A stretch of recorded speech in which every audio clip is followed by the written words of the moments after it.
Good morning to all of you. सभी students को नमस्कार। सबसे पहले तो इस प्रातःकालीन बेला में आप सभी को गणतंत्र दिवस की हार्दिक शुभकामनाएं मेरी तरफ से। और इस वीडियो में हम लोग बहुत हद तक चर्चा करेंगे जो कोटा विश्वविद्यालय है उसकी मुख्य परीक्षा के बारे में, यानी जो एनुअल एग्ज़ाम हमारी होने वाली है 2022 की, उसके बारे में। और परीक्षा फॉर्म कब से आ सकते हैं, परीक्षा का पैटर्न क्या हो सकता है, क्योंकि काफ़ी स्टूडेंट्स जो है कमेंट में पूछ रहे हैं इसके बारे में। और इसके बारे में विश्वविद्यालय ने क्या डिसीजन लिया है या नहीं लिया है, इन चीज़ों के ऊपर हम लोग डिस्कस करेंगे। तो ये सारी जो चीज़ें हैं वो एक तो अनुमानित हैं, इस चीज़ का आप लोग ध्यान रखें। आधिकारिक जो है जो भी निर्णय होगा वो विश्वविद्यालय प्रशासन का होगा। हम लोग यहाँ सिर्फ चर्चा कर रहे हैं, और ये चर्चा एक प्रकार से इस संभावना के ऊपर है कि कोविड के इस दौर में हमारी परीक्षाएं कब तक हो सकती हैं और किस पैटर्न के साथ हो सकती हैं। इसी साल वाला पैटर्न रहेगा जो 2021 में था, या इस साल कुछ नया पैटर्न रहेगा। सिलेबस पूरा आएगा या आधा आएगा। बीए, बीएससी, बीकॉम और एमए, एमएससी, एमकॉम सभी क्लासों के ऊपर ये चर्चा है। और एक कॉम्पैक्ट सा वीडियो है, 5-7 मिनट का हम लोग इसमें चर्चा करने वाले हैं। तो जो भी स्टूडेंट्स देखें, चाहे आप नए हो चाहे पुराने, मैं सभी से ये अपेक्षा करूँगा कि एक तो आप अपने साथियों के साथ शेयर करें, सब्सक्राइब करें। और मैं आप लोगों से अपेक्षा करता हूँ कि जनवरी के माह में हम लोग जो हैं अपने सब्सक्रिप्शन को, आप लोगों से मैं अपेक्षा रखता हूँ कि 10,000 तक आप लोग खुद भी पहुँचा दें तो मुझे अच्छा लगेगा। और इसके साथ ही एक चीज़ और मैं कहना चाहूँगा कि यदि आप मेरे चैनल पर नए हैं तो आप लोग डिस्क्रिप्शन में जा कर के डीएच एजुकेटर का जो चैनल है टेलीग्राम का और व्हाट्सएप का, वहाँ से आप मेरे साथ रेगुलर बेसिस पर कनेक्ट हो सकते हैं। वहाँ से आपको लिंक मिल जाएगा।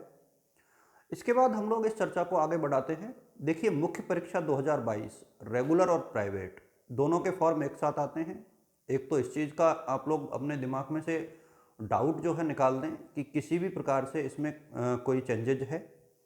ये बहुत क्लियर कट सी स्थिति है, इसमें किसी भी प्रकार का कोई इश्यू जो है नहीं है। ठीक है, तो एक तो ये है कि मुख्य परीक्षा के फॉर्म प्राइवेट और रेगुलर के एक साथ आएंगे। परीक्षा फॉर्म की मैं बात कर रहा हूँ, आज मैं सप्लीमेंट्री के फॉर्म की बात नहीं कर रहा हूँ, 2022 के परीक्षा फॉर्म की बात कर रहा हूँ। और ये परीक्षा फॉर्म कब तक आ सकते हैं? देखिए, मैं अभी भी आपको दोहरा दूं कि अभी रेवोल्यूशन के फॉर्म चल रहे हैं, इसके बाद सप्लीमेंट्री के फॉर्म शुरू होंगे, सप्लीमेंट्री की एग्ज़ाम्स होंगी, और सप्लीमेंट्री के एग्ज़ाम के बाद जो है मुख्य परीक्षा के फॉर्म भरवाना जो है शुरू किया जाएगा। इसका मतलब इस प्रक्रिया में मेरा ये मानना है कि लगभग पूरा फरवरी माह चला जाएगा। तो मार्च के पहले हफ्ते में या दूसरे हफ्ते में जो है आप लोगों के फॉर्म आ सकते हैं, मेरे अनुमान के अनुसार। इस चीज़ को आप लोग फोकस करें, मैं अपने अनुमान के अनुसार बता रहा हूँ, इसमें यूनिवर्सिटी की तरफ से कोई आधिकारिक सूचना नहीं है। This one is a gas. तो आप लोग यूनिवर्सिटी ऑफ कोटा की साइट को रेगुलर और नियमित तौर पर विजिट करते रहें, अखबार पढ़ते रहें, उनकी वेबसाइट देखते रहें। इसके अतिरिक्त, चूँकि बार बार मैं पूछ रहा हूँ इसीलिए मैंने ये आप लोगों को लिखा है। हम लोग और आगे बढ़ें, परीक्षा के पैटर्न की बात करें तो कुछ बच्चे पूछ रहे हैं कि सर परीक्षा का पैटर्न जो है 50% सिलेबस रहेगा, 60% रहेगा, पूरा 100% रहेगा, पेपर कैसे सॉल्व करना होगा, इस तरीके की बातें जो हैं चल रही है। देखिए, मेरा ये मानना है कि माध्यमिक शिक्षा बोर्ड राजस्थान ने भी परीक्षा कराने का फैसला किया है और समय पर कराने का फैसला किया है। तो एक तो यह है कि परीक्षाएं होंगी और विधिवत होंगी, सभी क्लासों की होंगी। इस बार फर्स्ट ईयर हो चाहे सेकंड ईयर हो चाहे थर्ड ईयर हो, सभी जो क्लासेज हैं उनकी परीक्षाएं होंगी, पूरे राजस्थान में होंगी। इस चीज़ को आप लोग मान के चलें, इस भ्रम में ना रहें कि एग्ज़ाम नहीं होंगी आप लोग प्रमोट हो जाएंगे। तो एक तो दिमाग में से इस चीज़ को निकाल देना, प्रमोशन वाली को। इस साल संभवतः कोई भी प्रमोट नहीं होगा, सभी बच्चों की परीक्षाएं जो हैं होंगी। परीक्षा का पैटर्न क्या रह सकता है, पैटर्न के ऊपर ज़रूर मैं डिस्कस करना चाहूँगा। मुझे ऐसा लगता है कि इस साल के पैटर्न में कुछ परिवर्तन जो है संभावित है। क्या संभावित है? संभावित ये है कि मुझे, यानी मेरे अनुमान के अनुसार, इस बार आपका जैसा पेपर पहले होता आया है 2019 तक, यानी जो नियमित पेपर है 3 घंटे का, वही पेपर होगा, उसी तरीके से होगा। मैं उम्मीद करता हूँ और ईश्वर से प्रार्थना भी कि कोविड का ये आखिरी दौर हो, कोई चौथी लहर ना आए और हम लोग सुरक्षित रहें इस पूरे बीमारी के महामारी के दरमियान। तो हम लोग सुरक्षित रहें और उम्मीद है कि आप लोग परीक्षा की तैयारी बहुत अच्छे से भी करोगे और इस भ्रम में ना रहोगे कि एग्ज़ाम्स जो हैं कब से होंगी और पैटर्न क्या रहेगा। तो मैं आपको बता दूं कि पैटर्न मेरे अनुसार ये श्योर है, 100% श्योर है कि पूरा सिलेबस जो है आना चाहिए, क्योंकि कोई कॉलेज ऑफिशियली बंद नहीं हुई है। आपका सेशन चल रहा है, ऑनलाइन और ऑफलाइन मोड पर पढ़ाइयाँ चल रही हैं, स्टडी चल रही है, तो वहाँ कोई दिक्कत नहीं है।